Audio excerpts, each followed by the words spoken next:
Alors nous sommes à Cumières.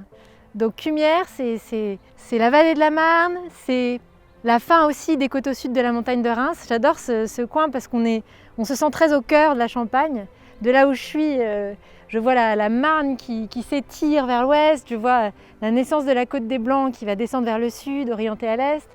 Et on aime bien se définir comme une maison vigneronne, puisqu'on est une maison, c'est-à-dire qu'on a cette possibilité d'aller choisir des raisins dans différents crus de la Champagne, mais on a aussi cette chance d'avoir, au fil des années, développé notre propre vignoble qui représente aujourd'hui les 2/3, un peu plus des 2/3 de nos raisins.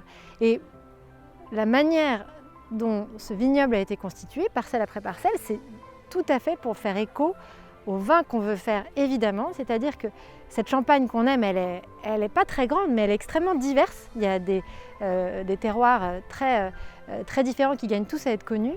Et le parti pris chez nous, ça a été d'aller plutôt chercher des bases de crais. Alors clairement, dans une parcelle comme celle-ci, quand on est plein sud, comme je disais tout à l'heure, un mi-coteau bien ventilé, on sait qu'on peut jouer le jeu de la maturation, on peut pousser les raisins assez loin, on a très peu de risques de maladie grâce à cette belle aération justement. Donc c'est vrai que là on peut aller chercher des très belles expressions et des très belles maturités, notamment pour le rosé.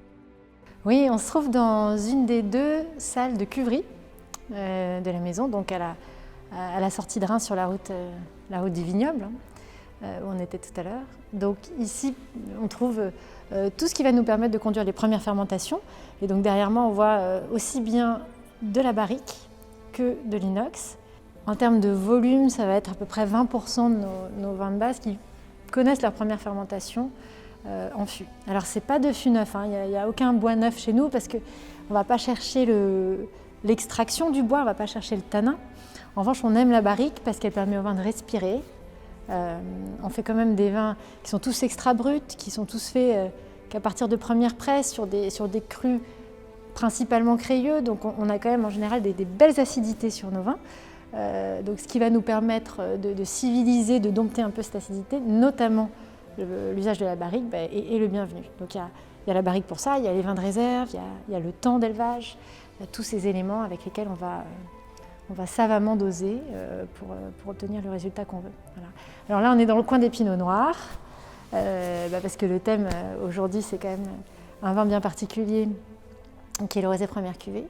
Effectivement, c'est un rosé d'assemblage. Ce qu'on va aller chercher dans notre rosé, bien sûr, c'est l'expression du fruit, mais au-delà de ça, nous, on aime montrer que finalement, les grands pinots de la Champagne, ils ont parfois une certaine, je sais que le mot peut faire peur, mais ils ont une certaine austérité ou en tout cas pas mal de droiture. On dit parfois le pinot, c'est ce qui va donner la structure, la puissance, et le chardonnay va donner la finesse et l'élégance.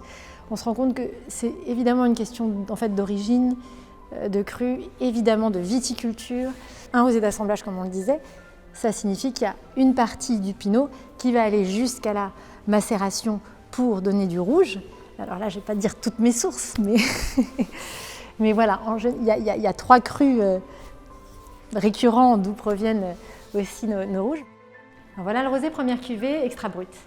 Alors un vin qui vise à montrer la grande vivacité que les beaux pinots noirs de Champagne peuvent avoir. Donc oui, un vin qui va aller chercher du fruit, mais pas que ça.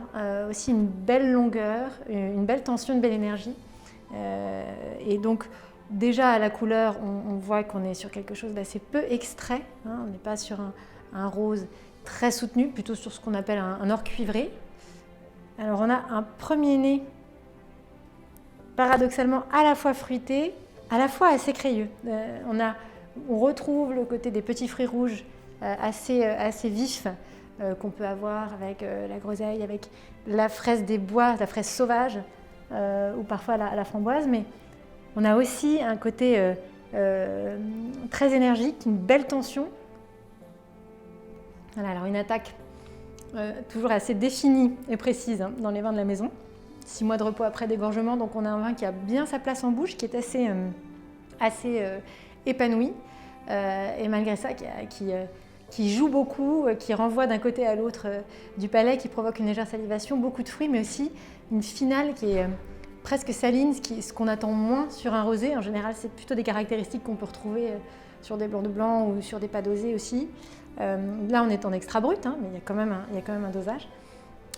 Voilà, donc une belle longueur, ce qui en fait un vin assez tout-terrain dans les situations de consommation, j'ai envie de dire. C'est le vin qui peut répondre à des envies de dernière minute tout à fait impromptues. Du genre quand on est trop fainéant et qu'on se fait livrer des sushis un vendredi soir ou effectivement le pâté croûte qu'on réchauffe, enfin des choses très simples.